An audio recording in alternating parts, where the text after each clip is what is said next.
நாச்சியார் திருமொழி 9ஆம் திருமொழி சிந்துரச் செம்பொடி.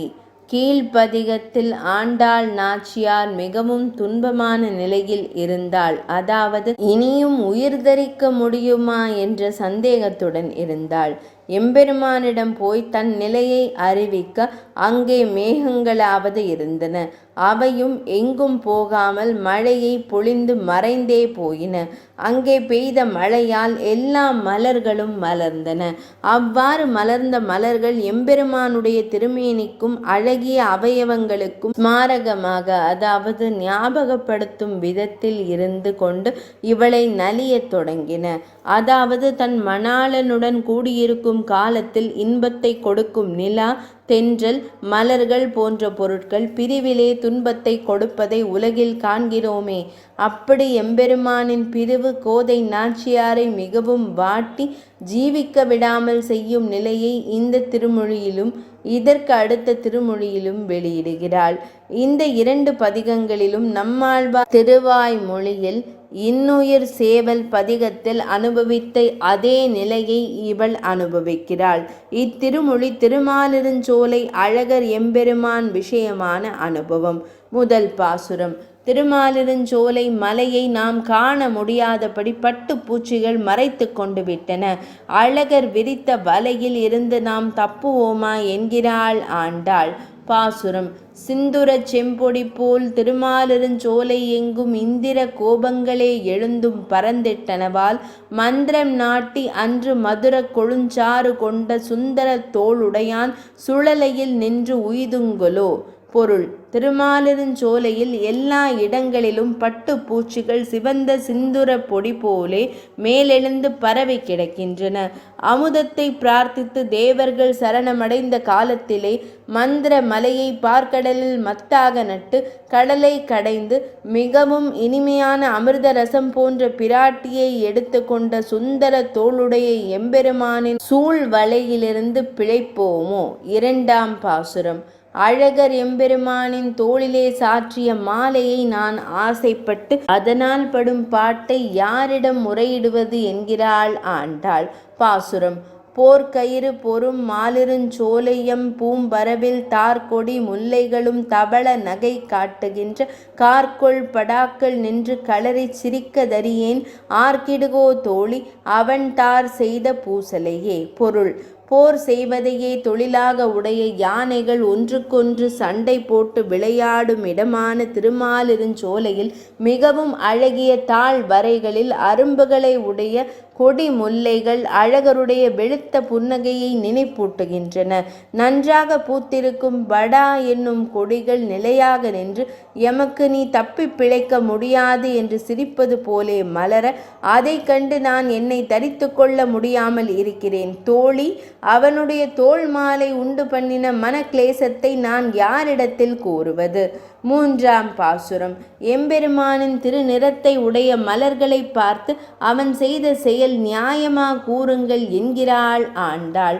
பாசுரம். கருவிளை ஒன் மலர்காள் காயா மலர்காள் திருமால் உருவொளி காட்டுகின்றீர் எனக்கு உய் வழக்கொன்று உரையீர் திருவிளையாடு தின்தோள் திருமாலிருஞ்சோலை நம்பி வரி வளையில் புகுந்து வந்தி பற்றும் வழக்குள்ளதே. பொருள். அழகிய கருவிளை மலர்களே, காயாம் பூக்களே, நீங்கள் ஸ்ரீமன் நாராயணனுடைய திருமேனியின் நிறத்தை நினைவூட்டுகிறீர்கள். எனக்கு பிழைக்கும் வழியை கூறுங்கள். பிராட்டி விளையாடும் இடமான திண்ணிய திருத்தோள்களை உடையவரான குணபூர்த்தியை உடைய திருமாலிருஞ்சோலை அழகர் எனது இல்லத்தினுள் புகுந்து எனது அழகிய வளைகளை பலாத்காரமாக கொள்ளை கொண்டு போவது நியாயமோ. 4ஆம் பாசுரம். தன்னை துன்புறுத்தும் 5 பெரும் பாதகர்களை கண்டிக்கிறாள் ஆண்டாள். பாசுரம். பைம்பொழில் வாழ் குயில்காள் மயில்காள் ஒன் கருவிளைக்காள் வம்பக் களங்கணிகாள் வண்ண பூவை நறு மலர்காள் 5 பெரும் பாதகர்காள் அணி மாலிருஞ்சோலை நின்ற எம்பெருமானுடைய நிறம் உங்களுக்கு என் செய்வதே. பொருள். பரந்த சோலையில் வாழ்கின்ற குயில்களே, மயில்களே, அழகிய கருவிளை பூக்களே, புதிய கலாப்பழங்களே, அழகிய நிறத்தையும் பரிமளத்தையும் உடைய காயாம்பூக்களே, ஆக 5 பெரும் பாதகர்களே, உங்களுடைய அழகிய திருமாலிருஞ்சோலையில் இருக்கும் அழகருடைய திருமேனி நிறம் எதற்கு? என்னை நலிவதற்காகவா என்று கேட்கிறாள் ஆண்டாள். 5ஆம் பாசுரம். அங்கே இருக்கும் வண்டுகளையும் சுனைகளையும் தாமரைகளையும் தனக்கு ஒரு புகழ் கூறும்படி கேட்கிறாள் ஆண்டாள். பாசுரம். துங்க மலர் பொழில் சூழ் திருமாலிருஞ்சோலை நின்ற செங்கட்கருமுகிலின் திரு உருப்போல் மலர்மேல் தொங்கிய வண்டினங்காள் தொகு பூஞ்சுனைகாள் சுனையில் தங்கு செந்தாமரைகாள் எனக்கு ஓர் சரண் சாற்றுமினே. பொருள். ஓங்கின மலர்களுடைய சோலைகள் சூழ்ந்த திருமாலிருஞ்சோலையில் நின்ற திருக்கோலத்தில் இருக்கும் தாமரை போன்ற சிவந்த கண்களையும் காளமேகம் போன்ற வடிவழகை உடைய அழகர் எம்பெருமானின் அழகிய வடிவம் போலே இருக்கும் மலர் மேல் தங்கி இருக்கும் வண்டு கூட்டங்களே, நெருங்கி இருக்கின்ற அழகிய சுனைகளே, அந்த சுனைகளில் உள்ள செந்தாமரை மலர்களே, எனக்கு ஓர் புகலிடம் கூறுங்கள். 6ஆம் பாசுரம். அழகர் எம்பெருமானுக்கு 100 தடா வெண்ணையும் 100 தடா அக்கார அடிசிலும் சமர்ப்பிக்க ஆசைப்படுகிறாள் ஆண்டாள். எம்பெருமானார் இவளின் ஆசையை பிற்காலத்தில் நிறைவேற்றி இவளால் நம் கோயில் அண்ணன் என்று கொண்டாடப்பட்டார். பாசுரம்.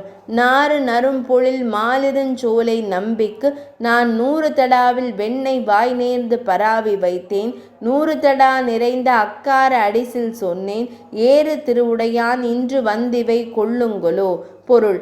பரிமளம் மிகுந்த பொழில்கள் மனம் கமழும் திருமாலிருஞ்சோலையில் நித்தியவாசம் செய்யும் குணபூர்த்தியை உடைய அழகர் எம்பெருமானுக்கு நான் 100 தடாக்களில் வெண்ணெய் வாயாலே சொல்லி சமர்ப்பித்தேன். மேலும் 100 தடாக்களில் நிறைந்த அக்கார அடிசிலும் வாயாலே சொல்லி சமர்ப்பித்தேன். இவை இரண்டையும் நான் சொல்ல சொல்ல அதிகமாகி வரும் செல்வத்தை உடைய அழகர் இன்று எழுந்தருளி திருவுள்ளம் பற்றுவாரோ, இதை ஏற்றுக்கொள்வாரோ. 7ஆம் பாசுரம். அழகர் எம்பெருமானுக்கு நான் சமர்ப்பித்தவற்றை அவன் ஏற்று கொண்டானாகில் மேலும் அவனுக்கு பன்மடங்கு கைங்கரியங்கள் செய்வேன் என்கிறாள் ஆண்டாள். பாசுரம். இன்று வந்து இத்தனையும் அமுது செய்திட பெறில் நான் 1 100,000 கொடுத்து பின்னும் ஆளும் செய்வன் தென்றல் மனம் கமழும் திருமாலிருஞ்சோலை தன்னுள் நின்ற பிரான் அடியேன் மனத்தே வந்து நேர்படிலே. பொருள். தென்றல் காற்றானது நறுமணத்தை கொண்டு வீசுகின்ற திருமாலிருஞ்சோலை மலையிலே நித்தியவாசம் செய்கிற சுவாமியான அழகர் இன்று இங்கே வந்து நான் சமர்ப்பித்த 100 தடா வெண்ணையையும் அக்கார அடிசிலையும் அமுது செய்தருளப் பெற்றால் அத்துடன் நிறுத்தாமல் அடியேனுடைய ஹிருதயத்திலேயே நித்தியவாசம் செய்தான் என்றால் அடியேன் 1 தடாவுக்கு பதில் 100,000 தடாக்களில் சமர்ப்பித்து அதற்கு மேலும் எல்லாவித கைங்கரியங்களும் செய்வேன். 8ஆம் பாசுரம். குருவிக்கணங்கள் எம்பெருமான் வருவதை அறிவிக்கும் அது உண்மையாகுமா என்கிறாள் ஆண்டாள். பாசுரம். காலை எழுந்திருந்து கரிய குருவி கணங்கள் மாலின் வரவு சொல்லி மருள் பாடுதல் மெய்மைகொலோ. சோலைமலை பெருமான் துவாராபதி எம்பெருமான் ஆலிநிலை பெருமான் அவன் வார்த்தை உரைக்கின்றதே. பொருள்.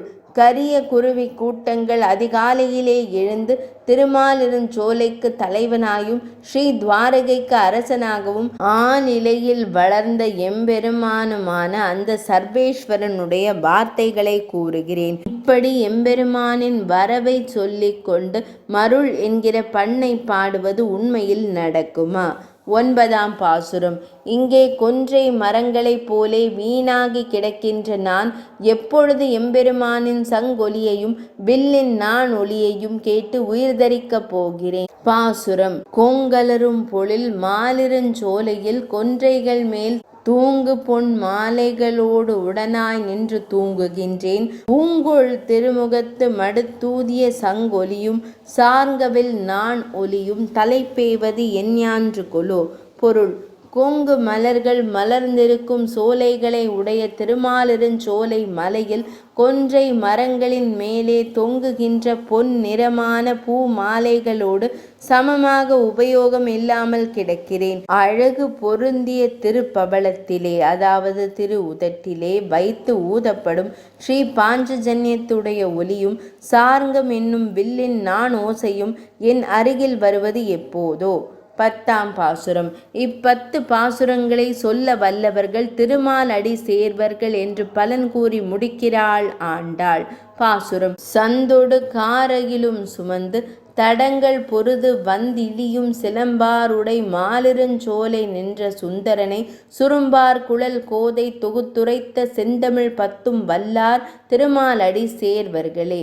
பொருள்.